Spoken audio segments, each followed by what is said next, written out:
এক হারিয়ে যাওয়া সভ্যতা মহেঞ্জোদারোর শহর পৃথিবীর প্রাচীন কেন্দ্রীয় নগরগুলোর মধ্যে একটি।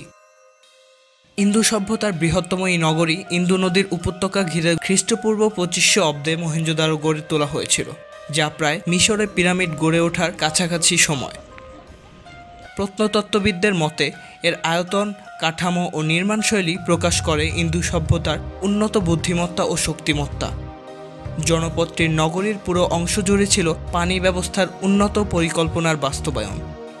শহরগুলোতে ছিল বাথরুম, টয়লেট সহ উন্নত সভ্যতার চিহ্ন। ছিল সম্প্রসারিত নর্দমার বা সুয়েজ ব্যবস্থা।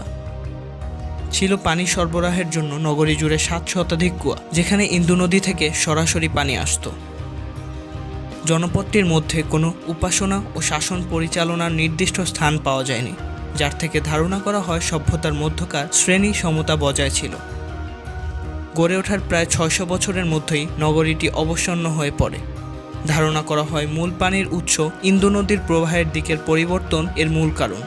হয়তোবা পানির অভাবেই জনপদটি অন্যথায় পাড়ি জমিয়েছিল। 1911 সালে ধ্বংসের প্রায় 4000 বছর পর প্রত্নতত্ত্ববিদগণ এটি আবিষ্কার করে। মহেঞ্জোদারো নামক ভারতীয় একটি সিনেমাও তৈরি করা হয়েছিল এই নগরী নিয়ে। তবে অজানা নগরীর উত্থান ও পতন জানা না থাকায় কাল্পনিক ধারণাতেই তৈরি করা হয়েছিল সিনেমাটি।